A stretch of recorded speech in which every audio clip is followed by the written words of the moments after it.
হাওয়া কেমন নিয়ে আজকে আমরা চলে এসেছি। হাওয়া কেমনে যেটা দেখতে পাচ্ছি আমরা, এখানেও দেখলাম খুব জোর হাওয়া গরম। এখানে যে আলোচনা হচ্ছে এখানেও হাওয়া গরম। ওখানে মুখ্যমন্ত্রী মমতা বন্দ্যোপাধ্যায় যা হয়েছিল, মমতা বন্দ্যোপাধ্যায় এক বলে গেছিলেন, কিন্তু যাচ্ছে তাই ঘটনা ঘটে গেছে। মানে যাতা অবস্থা। বিলেতে গিয়ে মমতা বন্দ্যোপাধ্যায় বলছে, মমতা বন্দ্যোপাধ্যায় কি বলছে, একজন সাংবাদিক জিজ্ঞাসা করছে, আলোচনায় উঠে আসছে যে ভারতবর্ষ একটা উন্নতির চরম শিখরে পৌঁছাবে। মমতা বন্দ্যোপাধ্যায় বলছে না না না, আমি ওর সঙ্গে ওই মতামতে বিশ্বাস করি না। কেন? মমতা বন্দ্যোপাধ্যায় আশা নেই, স্বপ্ন দেখতে পাচ্ছেন না? মমতা বন্দ্যোপাধ্যায়ের প্রবলেমটা কি? বিলেতে গিয়ে ভারতবর্ষের উন্নতির কথা শুনতেও ওনার কষ্ট হচ্ছে। হিংসা করেন নাকি? ঈর্ষা? মমতা বন্দ্যোপাধ্যায় এইসব ব্যাপার নিয়ে আমরা এখানে একটু আগে যাচ্ছিলাম, আমরা এটা নিউটাউনের একটা এলাকায়, যেখানে সাধারণ মানুষ বসে আছেন, তারা নিজেদের মধ্যে তর্ক বিতর্ক করছেন। আমি ঢুকে গেলাম সেই তর্ক বিতর্কে। আপনি শুনেছেন তো, মমতা বন্দ্যোপাধ্যায় টিভিতে আমরা দেখেছি, খবর দেখেছি, মমতা বন্দ্যোপাধ্যায় দেশের মুখ্যমন্ত্রী বিলেতে গিয়ে বলছে তিনি ভারতের উন্নতিতে আশাবাদী নয়। হ্যাঁ, আমি সম্পূর্ণ ইন্টারভিউটা ওনার দেখেছি এবং ওখানকার যা অনুষ্ঠান হয়েছে সেটাও দেখেছি। আসলে মুখ্যমন্ত্রীর মাথাটা খারাপ হয়ে গেছে, কারণ উনি একটা রাজনৈতিক দলের বিরোধিতা করতে করতে দেশের বিরোধিতা বিদেশের মঞ্চে করেছেন, কোথায় বসে করছেন, কি বলছেন, সেই ধ্যান জ্ঞানটা ওনার চলে গেছে। কারণ উনি শুধুমাত্র রাজনৈতিক ক্ষমতারাই আষ্টে পিষ্টে ধরে রাখতে চান। এর বাইরে রাজ্যের উন্নতি, দেশের উন্নতি, সেই নিয়ে কথাবার্তা ওনার আসেও না, উনি চিন্তাও করতে পারেন না। কারণ ওনার অভ্যেসটাই হয়ে গেছে ট্রেডমিলে অ্যানুয়াল বাজেট করা এবং ওনার ওই পেঙ্গুইনের মতো হাত পেছনে দিয়ে পেছনে হাঁটা, যার কোনো উপকারিতা আছে বলে আমার মনে হয় না। এবং এই করতে করতে উনি রাজ্যটাকে যে রসাতলে পাঠিয়েছে, এটাই মনে হয় যে আমাদের রাজ্যবাসীর এবং ভারতবর্ষের প্রতিটা মানুষের ভাবা উচিত যে আমরা রাজনৈতিক ফায়দা নিতে গিয়ে দেশদ্রোহিতা করব, দেশের বিরোধাচরণ করব, দেশের উন্নতি নিয়ে হিংসা করব, বা দেশের মানুষের কাছে বিদেশের মাটি থেকে ভুল বার্তা পৌঁছবো। এটা আমার মনে হয় সারা ভারতবর্ষের মানুষের এটার বিরোধিতা করা উচিত। এবং যত বাঙালি বিদেশে ছিল যারা প্রতিবাদ করেছে তাদেরকে আমি সাধুবাদ জানাই। না, মমতা বন্দ্যোপাধ্যায় স্বপ্ন দেখতে ভুলে গেছেন নাকি? উনি কি স্বপ্ন দেখতেও পাচ্ছেন না? আমি বলছি আপনার ভালো হবে, আপনি সেই ভালোটাও শুনতে পারবেন না। এটা তো পুরোপুরি পলিটিক্যাল একটা মানে এতে চলে যাচ্ছে। আমি যেটা বলতে চাইছি, আমরা দেশের মিনিমাম মানে ন্যূনতম যে আমাদের চাহিদা, আশা, দাবি, এগুলো তো আমরা এখনো পাচ্ছি না। যে প্রসঙ্গটা উত্থাপন, ওখানে তো অনেকগুলো প্রসঙ্গই উত্থাপন হয়েছে, আরজি করের কেসটা নিয়েও হয়েছে। তো আমরা তার বিচার এখনো পর্যন্ত লন্ডনে গিয়ে বিচার চাইতে হবে, বিলেতে গিয়ে বিচার চাইতে হবে। মানে ওখানে যারা এটা করেছে, প্রশ্নটা রেস করেছে, ঠিকই করেছে। কারণ সারা বিশ্বব্যাপী তো এই ঘটনাটা তা আলোড়ন ফেলেছিল না, সবাই রাস্তায় নেমেছিল, শুধু ভারতবর্ষের লোক না, পৃথিবীব্যাপী এটা একটা গণ আন্দোলন হয়েছিল। কিন্তু আমরা সেই গণ আন্দোলনের যে ফলটা, প্রতিফলনটা কিন্তু আমরা এখনো রেজাল্টে পাইনি। এটাকে আবার রিওপেন করা হয়েছে, এখন আবার সুপ্রিম কোর্ট ফেরত দিয়েছে হাইকোর্টে, এখন হাইকোর্ট থেকে আবার কেসটাকে ওপেন করা হয়েছে। সবচেয়ে করুণ অবস্থা কি জানো তো, সাধারণ মানুষের। আজকে চিন্তা করুন, আমাদের রাজ্যের উনি একজন নামকরা ডাক্তার ছিলেন, আরও হয়তো বিখ্যাত হতে পারতেন। সেই ডাক্তার মহিলাকে তার স্বাস্থ্য নিবাসের মধ্যে মানে একটা সে ঘটনা জানি, সেটা তো সবাই জানে। এখন না জানি কি হচ্ছে, আমরা তার রেজাল্টটা পাইনি। এটা পশ্চিমবঙ্গে কিছু করতে পারলে আমাদের এটাই হচ্ছে সবচেয়ে দুর্ভাগ্যজনক। শুধু পশ্চিমবঙ্গ সরকারকে দোষ দিয়ে লাভ নেই আমার। না, ওখানে কি জ্বালাতন? ওখানে জ্বালাতন মানে আপনি যেখানেই যাবেন এই প্রশ্নটা, যদি সেই রাজ্যের মুখ্যমন্ত্রী যান বা কোনো ডিপ্লোম্যাট যান, তাকে এই প্রশ্নটার সম্মুখীন হতে হবে। এটা ঘটনা কিন্তু। হ্যাঁ, এটা তো পরিকল্পিত জ্বালাতন, আর সেই জ্বালাতনে মমতা বন্দ্যোপাধ্যায় উল্টোপাল্টা বলবে। এইবার প্রশ্নটা হচ্ছে মমতা বন্দ্যোপাধ্যায় কি বলেছেন সেটা ওনার ব্যক্তিগত ব্যাপার, আমাদের ব্যাপার না। মুখ্যমন্ত্রী তো উনি ইন্ডিভিজুয়ালি যেটা জানাতে চাই যে ভারতবর্ষের জনগণ কি চাইছে। দেখুন, এখনো পর্যন্ত আমাদের দেশের 90% কি মানে 80% লোক এখনো তার গড় মাইনে মনে কত 12,000 কি 13,000 টাকা, আর অর্ধেক পুঁজিবাতির হাতে মানে 26%-এর হাতে টোটাল ক্যাপিটাল ক্ষমতাটা তারা ভোগ করছে। তো এইটা দিয়ে তো আমি একটা দেশের সার্বিক যে উন্নয়ন, বিরাটভাবে আমরা একটা জায়গায় পৌঁছে যাচ্ছি, সেটা তো ঠিক নয়। সেইটা আমাদের বিভিন্ন রকম মিডিয়া বা বিভিন্ন রকম কনসেপ্ট আছে, সেগুলোকে পরিমাপ করার জন্য। যে একটা সাধারণ মানুষের রুজি রোজগার কত, আমার পার ক্যাপিটা ইনকাম কত আমরা জানি না। একটা শিশু যদি আজকে জন্মায়, সে কত টাকার ঋণের বোঝা মাথায় নিয়ে জন্মাচ্ছে আমরা জানি না। দুটো গভর্নমেন্টই করছে কি, দাদা লোনের পর লোন করে যাচ্ছে, লোনের পর লোন করে যাচ্ছে, কিন্তু তার যে ইন্টারেস্টটা এইটা চাপছে কিন্তু সাধারণ মানুষের ওপর, এবং তারই মানে আমাদের খেসারত দিতে হচ্ছে। তা বলে ঘরের কথা পরের কাছে কি বলবেন? সেটা তো দেখুন, উনি যেটা বলেছেন, আমি আবার বলছি, উনি যেটা বলেছেন, উনি মুখ্যমন্ত্রী হিসেবে গেছেন, ওনার কাছে মনে হয়েছে এটা আমার পক্ষে একটা অপমানজনক ব্যাপার। ওনাকে ভারতের উন্নতি অপমানজনক? ভারতের উন্নতি ব্যাপারে আমি বলছি না, কিন্তু আমি ভারতের উন্নতি ব্যাপারে ওই কথাটাই বললাম যে এর একটা নির্দিষ্ট পরিকাঠামো আছে, পরিমাপ, একটা প্রণালী আছে, যেটার মাধ্যম দিয়ে আপনি বলতে পারেন যে হ্যাঁ, আমরা যে দেশের মধ্যে আজকে বৃহত্তম উন্নতর দেশ, বা আগামী 6 বছরে আমরা প্রথম, কিন্তু সেটা তো সাধারণ মানুষের কজন জানে? আপনি বলুন না। আমাদের তো 70-80% লোক তো খেটে খাওয়া মানুষ, শ্রমজীবী মানুষ। তাদের উন্নতি সাধনের জন্য আমরা আজকে দীর্ঘ এত স্বাধীনতার পরেও আমরা কি তাদের সেই সুরাহা দিতে পেরেছি? সুরাহা দিতে পারেনি। মমতা বন্দ্যোপাধ্যায় কি বলেছেন, উনি একটা অন্য দর্শনের কথা বলছেন, ফিলোসফির কথা বলছেন, কিন্তু ভারতবর্ষের উন্নতি হবে 2060-এর মধ্যে। এখন যেটা হচ্ছে, গোটা বিশ্বব্যাংক বলছে ভারতের দ্রুত উন্নতিতে ভারত অনেকটা এগিয়ে গেছে এবং ভারতবর্ষ একটা বিশাল শক্তিতে পরিণত হচ্ছে, সেটাও শুনতে পাচ্ছে না। সেটা নিয়ে কথা বলছে, তিনি অন্য মত পোষণ করছেন এবং সেটার কোনো স্পষ্ট ব্যাখ্যা নেই। এটা কি ব্যাপার? নো কমেন্ট, আমি কিছু বলতে পারবো। আপনারা কোনো স্পষ্ট ব্যাখ্যা নেই? যেটা বলছেন উনি ভুলই বলেছেন। তো ভুল গিয়ে বাইরে গিয়ে বলবে?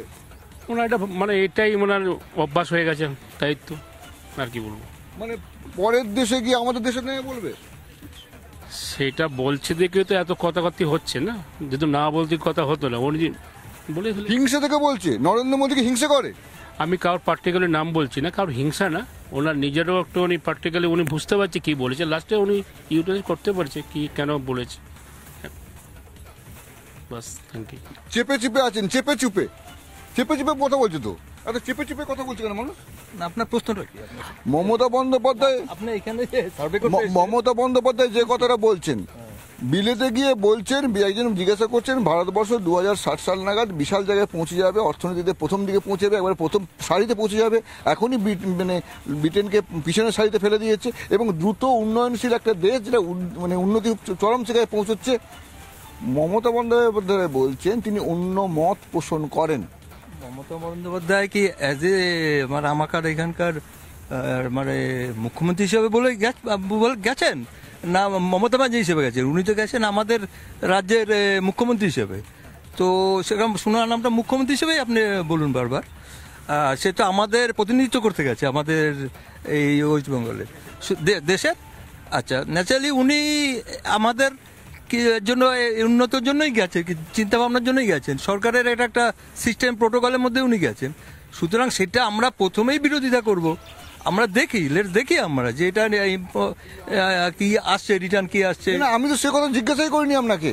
মুখ্যমন্ত্রী মমতা বন্দ্যোপাধ্যায় যখন তাকে প্রশ্ন করা হয় যে ভারতবর্ষের উন্নতির চরম শিখরে পৌঁছচ্ছে, তখন তিনি বলছেন তিনি অন্য মত পোষণ করেন এবং তার কোনো স্পষ্ট ব্যাখ্যা নেই।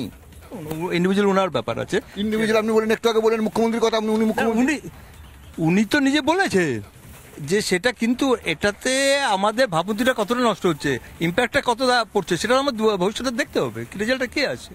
ঠিক আছে না? তো আমরা কি চাইবো দিনের শেষে, কি চাইবো যে আমাদের দুটো সরকার দেশ, আমাদের সেন্ট্রাল ওয়েস্টবেঙ্গল মিলে আমাদের রাষ্ট্রটা একটু সুষ্ঠুভাবে চলুক, যাতে আম জনতা। এটা আপনি ভালো কথা বলছেন, দেশের ভালো চাচ্ছেন আপনি। সবাই চাইবে, সবাই চাইবে। আপনি বাইরে গিয়ে বলবেন যে আমার দেশ খারাপ আছে? আচ্ছা দেখুন, উনার নিজস্ব ব্যাপার, উনি কি বলেছেন না বাবা, যে উনি তাহলে উত্তর দেবেন ভবিষ্যতে, সেজন্য আপনারা ওয়েট করুন। আমরা ওয়েট করবো। কত ওয়েট করবো? আমি একটাই কথাই শুধু বলবো, আমি তো বাঙালি, বাঙালি হিসাবে আমার এই পরশুদিনের যে ঘটনাটা লন্ডনে বসে ঘটেছে, সেটা লজ্জার দিন। কারণ কি, আমার ওপিনিয়ন যদি আপনি জিজ্ঞেস করে, ব্রিটিশদের 200 বছরের রাজত্বে আমরা ছিলাম, উনি ওখানে গিয়ে ব্রিটিশদের প্রশংসা করছেন আর ওনার মধ্যে ইন্টিগ্রেশনের অভাব দেখা যাচ্ছে। যখন ভারতবর্ষের প্রশংসার ব্যাপারটা আসছে, তখন ইন্টিগ্রেশন এর অভাব দেখা যাচ্ছে। এইটা বাঙালি হিসাবে আমার কাছে খুব লজ্জার দিন। এইটুকুই আমার বক্তব্য। লজ্জার? ওনার লজ্জা লাগছে না? ওনার লজ্জা লাগছে কিনা সেটা জনগণ বলবে। ওনাকে তো আমরা লাস্ট 30 বছর ধরে চিনি। আমি একজন বয়স্ক লোক, আমি তো 50 বছর ধরে পশ্চিমবঙ্গের রাজনীতিটাকে দেখছি, ওনাকে তো লাস্ট 30 বছর ধরে আমরা চিনি।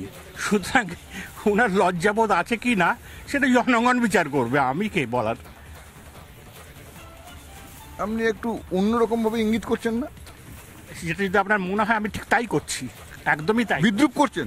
একদমই তাই করছি। এই জন্যে আমি ভাবছি আমাদের বাঙালিদের মধ্যে এই বোধটা কবে আসবে, কি করে আমরা আমাদের সম্মানটা আবার মানে পুনরুদ্ধার করব, সেই বোধটা বাঙালিদের মধ্যে কবে আসবে। I am waiting for that day. লন্ডনে গিয়ে মুখ্যমন্ত্রী কি বলছেন উনি? আপনি এতক্ষণ ধরে শুনছেন তো কি আলোচনা হচ্ছে? আপনারা তো বয়স্করা এখানে বসে গল্প গুজব করেন, সারাদিনের কথাবার্তা বলেন, টিভিও দেখেন, তো সবই দেখেছেন, সবই জানেন। কি মনে হচ্ছে? যেটা হলো যে এইভাবে বাইরে যেয়ে বলাটা নিশ্চয়ই লজ্জাজনক। দ্বিতীয়ত আমাদের মধ্যে দোষ ত্রুটি তো থাকবেই, কিন্তু আমরা যে উন্নতির দিকে এগোচ্ছি সেটা যদি আমাদের নেতৃস্থানীয় লোক যদি প্রশংসা না করে, সাধারণ লোক তাহলে সেই এগোনোতে কি করে সামিল হবে? কারণ এটা তো একা কেউ করতে পারবেন না, জনগণকে নিয়েই আমরা এগোতে পারবো। সেই জনগণের যারা নেতৃত্ব দিচ্ছেন তিনি যদি নিজেই বলেন যে আমাদের মধ্যে এই, সেটা যদি বিদেশে বলেন, আমরা তো অনুপ্রাণিত হব না, তাতে আমরা বেশি ডিমোরালাইজ হয়ে আরো বলবো তাহলে আমরা কোন জায়গায় বাস করছি, আরো আমাদের জ্বালাটা আরো বাড়বে। এটাই বড় প্রশ্ন। কাজে যেটা কাজ করেছেন ওটাই ভালো নয়, লজ্জার কাজ। আরো প্রশংসা করা উচিত ছিল, যাতে লোক অনুপ্রাণিত হয়ে সত্যি দেশকে আগে এগিয়ে নিয়ে যাওয়ার জন্য সাহায্য করতে পারে। এক কথা এটা।